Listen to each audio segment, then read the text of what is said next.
Sweet Alexa Ilacad and Kiddy Estrada. Kanina, magkasama ang Kidilex umattend ng birthday ng pinsan na Kiddy.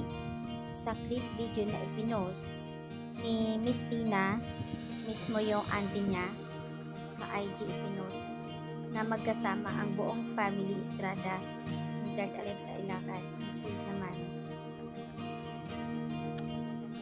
Napaka-bait naman ni Alexa na talagang malapit sa puso ang mga Estrada kay Alexa. Mahal na mahal ng family ni Kiddy si Alexa ang nag-iisang babae sa buhay.